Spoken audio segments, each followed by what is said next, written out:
Here we go, hip lock, half car. For this, you're gonna use either a wall or some kind of an upright like this. A wall where you can have both hands just right in front of your chest is gonna be ideal. For visibility, I'm just gonna show you with this upright right here. So you're gonna come into a tall kneeling position, which means both knees are down, and then you're gonna get far enough away from your wall, your upright, that you can get your arms straight and you can give a good push into the wall, and that's just gonna be for your stability. What we're trying to accomplish with that wall push, or the upright push, is almost like pushing your chest away a little bit so you feel a little bit of space open up between your shoulder blades. And then from here, we're just trying to stay as tall as we can from our knees all the way to the top of our head. We don't want to end up in a position where we lose the push of those hands and our ribs start to flare and we feel that back start to arch a little bit. We want to stay as stacked as we can and tall to the top of our head. So we're in that position. We're going to leave one knee down, and whichever knee stays down, you're going to think about squeezing the butt cheek of that leg just to give you some good stability and balance as we move through this. So I'll show you on my left leg. So I'm going to be thinking about squeezing my right butt cheek for balance. So I'm squeezing that right glute, I'm pushing into the wall, getting that space between my shoulder blades. And now from here, I'm just gonna take my left leg back out to the side and then forward so it comes up in front of me, and then just place that down on the ground.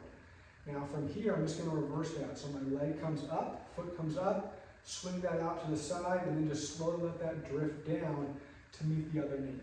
I'm going back into the side, up into the front, and then reverse it, knee is up, slow and steady, come back. So that's the move. The big key here is how we get that done. So first, make sure the push into the wall stays consistent.